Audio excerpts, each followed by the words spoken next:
Olá, galerinha, tudo beleza aí com vocês? Tranquilidade, né? Nessa aula de hoje, pessoal, nós ainda vamos continuar falando sobre as mudanças de estado físico. Na nossa aula anterior, nós conhecemos os principais estados físicos da matéria e a diferenciação entre eles. Nós vimos que tudo não passa ali de uma estrutura molecular, né? Na realidade, a diferenciação entre o estado sólido, líquido e gasoso é simplesmente uma condição molecular que a matéria vai apresentar. E nessa aula de hoje nós vamos nós vamos focar um pouco mais nessas mudanças de estado físico e vamos entender como é que ocorre, né, a estruturação química em cada uma dessas mudanças de estado físico. Na nossa aula anterior, nós falamos sobre os principais fatores que vão influenciar na ocorrência das mudanças de estado físico. E hoje nós vamos detalhar como esses fatores eles atuam para que as mudanças de estado físico ocorram. E aí a gente vai também retornar um pouco aos conceitos estudados na nossa última aula de estado físico da matéria, certo? Muito bem, galera, estamos aqui nós de novo falando ainda sobre as mudanças de estado físico.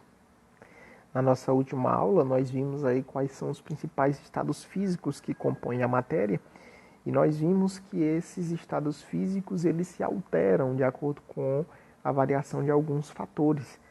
Nós vimos que a temperatura, a pressão e a condição das moléculas são fatores que vão fazer com que a matéria ela altere, ela mude o seu estado físico, né? Fazendo com que a matéria possa sair de um estado físico para o outro, caracterizando então aí a ocorrência das mudanças de estado físico. Nós vimos que a passagem de um estado físico, a passagem da matéria de um estado físico para o outro, pode ser influenciada aí pelo ponto de fusão, pelo ponto de ebulição, que é justamente o ponto que vai caracterizar, são pontos que vão caracterizar a mudança de temperatura. Nós vimos que a altitude, né, que a altura de de uma determinada região vai alterar a pressão, que é também um fator que vai caracterizar, que vai induzir as mudanças de estado físico, certo? Então, as mudanças de estado físico, pessoal, elas são influenciadas por fatores externos. Dentre esses fatores, a pressão, como a gente já falou, e a temperatura são eles os principais.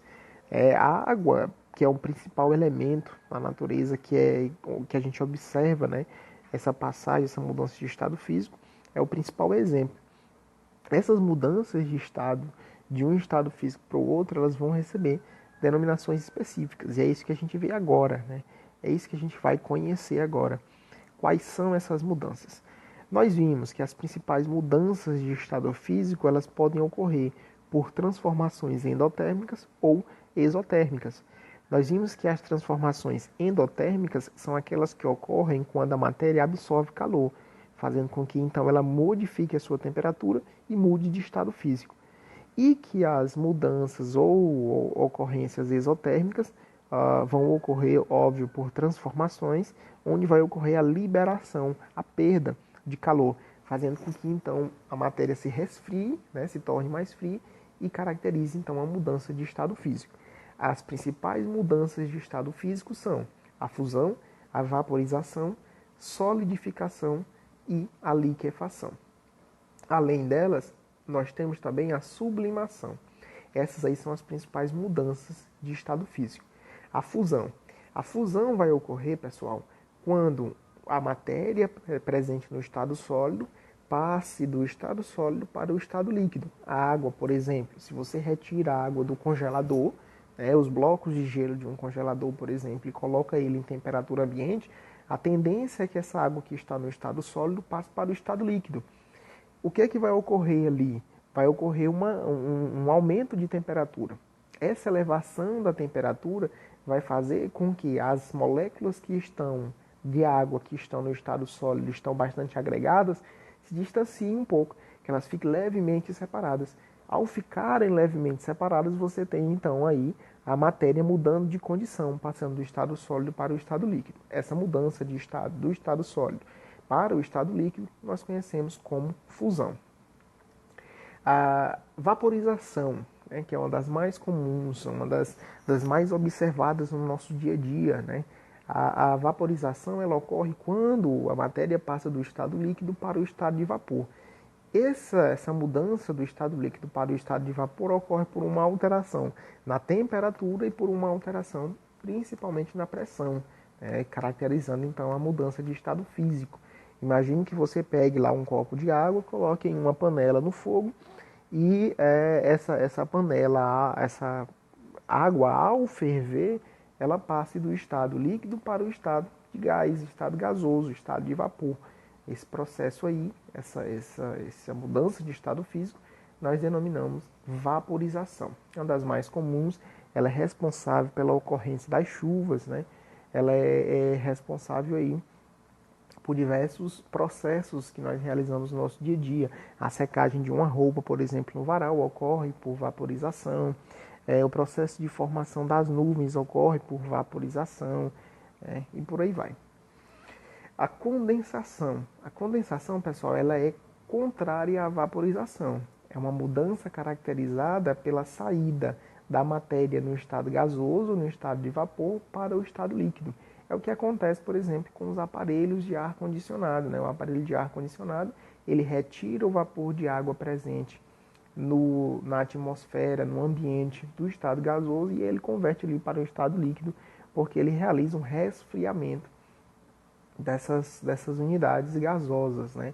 Então, quando ocorre aí esse resfriamento, a matéria passa do estado de vapor para o estado líquido. A solidificação. A solidificação ocorre quando a matéria passa do estado líquido para o estado sólido.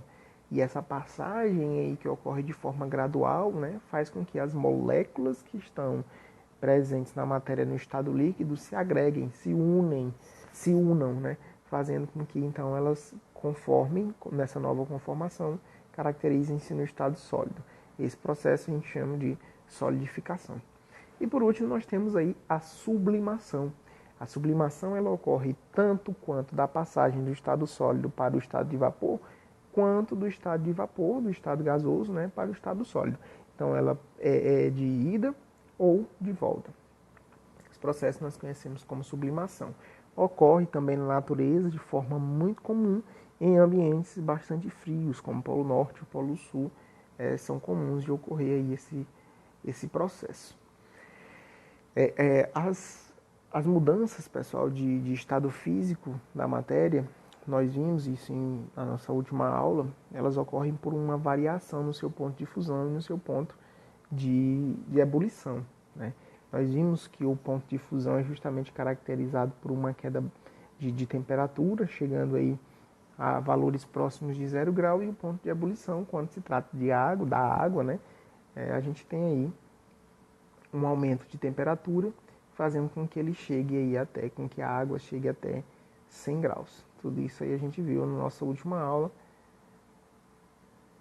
Deixa eu adiantar um pouco aqui para a gente poder continuar.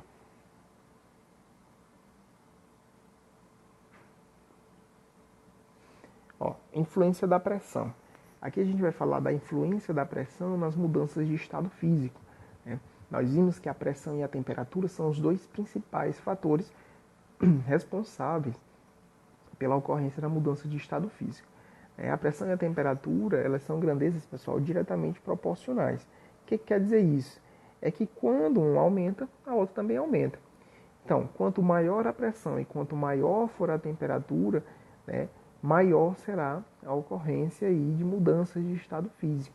Então, quando a temperatura sobe, a pressão também sobe. E essa alteração aí influencia na ocorrência das mudanças de estado físico. Então, a pressão é um fator que influencia diretamente. E a altitude, né, ela está diretamente relacionada com a pressão. Quanto maior for a altitude, ou seja, quanto mais alta for uma região, menor será a temperatura, né, e vice-versa. A altitude, pessoal, em locais de grandes altitudes, né, é muito comum, em locais muito altos, é bastante comum que a gente encontre o fator pressão como sendo fundamental para a ocorrência das mudanças de estado físico.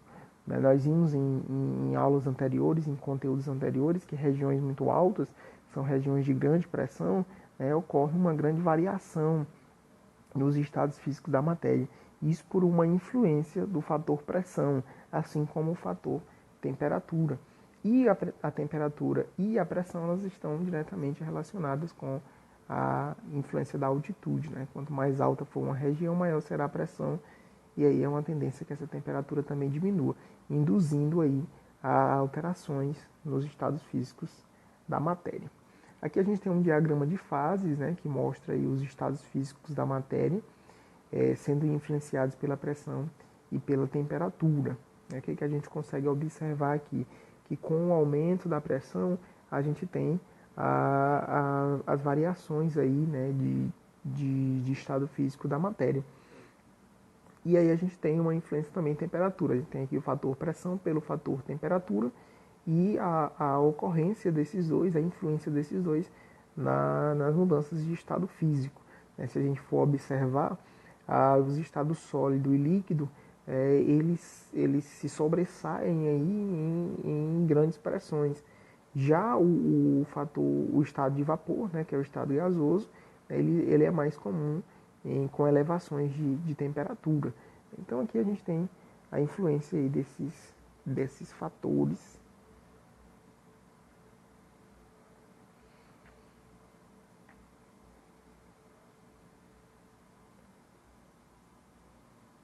Ó, vaporização, né? Vamos falar um pouco da vaporização e da relação desse fator com a natureza. A vaporização, pessoal, como eu falei para vocês, que é responsável lá pelo processo de ocorrência das chuvas, por exemplo, que está diretamente relacionado com alguns dos ciclos que ocorrem na natureza, como é o caso do ciclo da água. O processo o ciclo da água, que é simplesmente um ciclo onde a água, que é matéria, vai estar mudando o seu estado físico. A gente sempre escuta, né, nas teorias, né, nos jornais ou revistas científicas, né, se falar sobre a redução desse líquido tão precioso, né, que na realidade não é encontrado simplesmente no estado líquido, na natureza é encontrado também no estado sólido, no estado de vapor. A água, pessoal, na realidade, na natureza, ela não perde a sua conformação, ela simplesmente muda de estado físico. Ela passa do estado líquido para o estado gasoso, do estado gasoso para o estado sólido. Então a água, durante a ocorrência do seu ciclo, ela vai simplesmente mudar de estado físico. Você vai ter aí a água saindo do estado líquido para o estado gasoso, por um processo de evaporação, né? Então ela sai do estado líquido e vai para o estado de vapor. Essa água se precipita, né? Isso ocorre quando ocorre uma queda de temperatura. Reduzindo a temperatura, essa água que estava no estado gasoso, no estado de vapor, retorna para a superfície terrestre na forma líquida. E se essa temperatura cai muito, ela tem a condição de sair do estado líquido e passar para o estado sólido. Então veja, aqui no gráfico a gente tem uma curva que demonstra a ocorrência do ciclo da água, e a gente consegue observar aí que ele basicamente, esse ciclo basicamente ocorre por uma alteração, né, entre os processos de vaporização e de condensação. Tá? Então é basicamente isso que acontece durante a ocorrência do ciclo da água. Já em relação à sublimação, que é um processo mais difícil de ocorrer, isso porque geralmente a gente precisa encontrar, quando se trata da água, né, a gente precisa encontrar esse composto no estado sólido, e já não é tão comum a sublimação.